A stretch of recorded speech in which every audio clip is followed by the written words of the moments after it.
राजधानी के पहाड़ी इलाके में एक पुराना होटल था जिसका नाम था होटल सनराइज। हालांकि यह नाम सुनने में बहुत ही आकर्षक लगता था, पर लोग इस होटल में ठहरने से कतराते थे। इसके एक कमरे का नंबर 306 को लेकर खौफनाक कहानियां पूरे शहर में फैली हुई थी। कहते थे कि जो भी उस कमरे में ठहरा वह कभी वापस नहीं लौटा। अभिषेक, जो एक पत्रकार था, इन कहानियों को झूठा मानता था।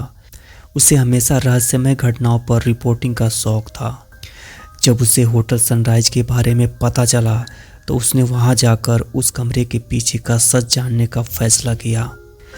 अभिषेक ने होटल में एक रात के लिए कमरा बुक किया।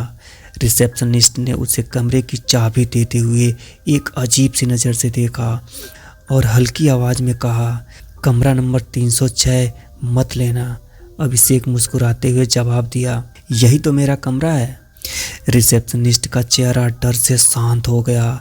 उसने कुछ कहने की कोशिश की, लेकिन अभिषेक उसे नज़रअंदाज करते हुए चाबी लेकर सीढ़ियों पर चढ़ने लगा। जब वह तीसरी मंजिल पर पहुंचा तो उसे एक अजीब सी ठंडक महसूस हुई, जबकि होटल के अंदर गर्मी थी। कमरा 306 एक कोने में था। जब उसने दरवाज़ा खोला तो कमरे के अंदर की हवा ठंडी थी। कमरे के फर्नीचर पुराने और धूल से ढके हुए थे, जैसे सालों से उनका इस्तेमाल नहीं हुआ हो।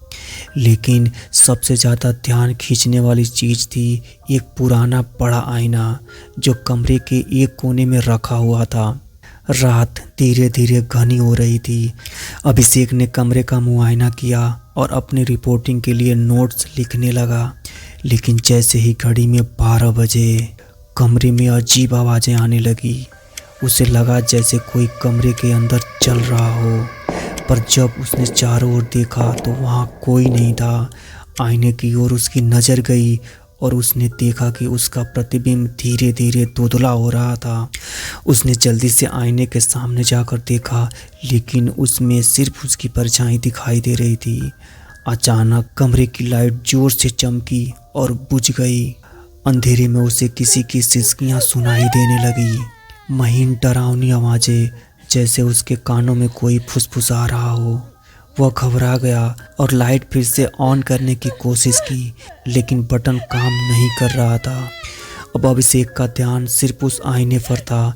उसने महसूस किया कि कमरे की सारी अजीब घटनाएं उसी से जुड़ी हुई थी।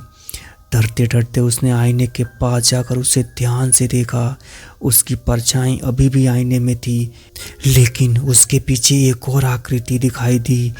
एक अजनबी चेहरा देखकर वो चौंक गया और पीछे मुड़ा, लेकिन कमरे में कोई नहीं था। जब उसने फिर से आईने की ओर देखा, वह चेहरा और स्पष्ट हो गया था। वह चेहरा एक औरत का था, जिसकी आंखें दर्द और गुस्से से भरी हुई थी। अचानक उसके अंदर से एक आवाज़ आई, तुम यहाँ क्यों आए हो? अभिषेक का दिल जोर जोर से धड़कने लगा।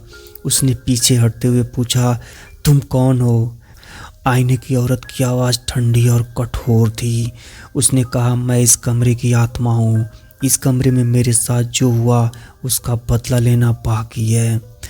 जो भी यहाँ आता है वह कभी लौट कर नहीं जाता। अभिषेक ने रिसेप्शनिस्ट की बात को अब समझना शुरू किया। उस कमरे में कुछ भयानक था।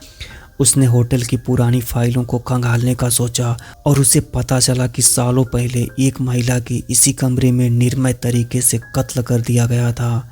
वह महिला होटल मालकिन की पत्नी थी और उसका शव आईने के सामने मिला था।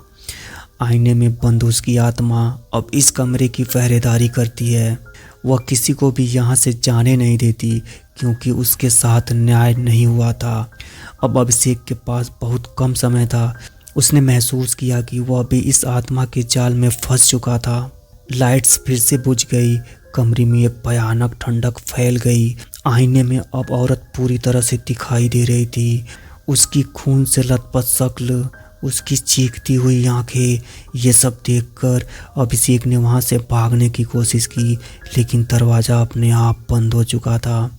आईने से औरत की आत्मा बाहर आने लगी। उसकी ठंडी सांसें अब अभिषेक के चारों ओर महसूस होने लगी थी। मुझे यहाँ से जाने दो, अभिषेक चिल्ला कर बोला, आत्मा की हंसी पूरे कमरे में गूंजने लगी।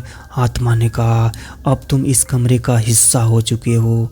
अभिषेक किसी तरह से खुद को संभाला और दरवाज़ा खोलने की कोशिश करने लगा। अचानक दरवाज़ा एक झटके से खुल गया। वह तेजी से बाहर भागा और होटल से बाहर निकलकर सड़क पर आ गया। होटल के बाहर की हवा अभी भी ठंडी थी, लेकिन वह जिंदा था। उसने पीछे मुड़कर होटल की ओर देखा। खिड़की में वही औरत खड़ी थी जो अभी भी उसे घूर रही थी। अभिषेक होटल से तो बच निकला, लेकिन वह जानता था कि कमरा नंबर 306 अभी भी रहस्यों से भरा हुआ है। उसने अपनी रिपोर्ट में उस कमरे की कहानी उजागर की, लेकिन कोई भी इस पर विश्वास नहीं कर सका। और आज भी अगर आप होटल सनराइज के कमरा नंबर 306 के पास से गुजरें तो आपको वो आवाज़ें सुनाई दे सकती हैं जो अब तक एक आत्मा की अधूरी कहानी बयां कर रही है। पूरी कहानी सुनने के लिए आपका दिल से धन्यवाद।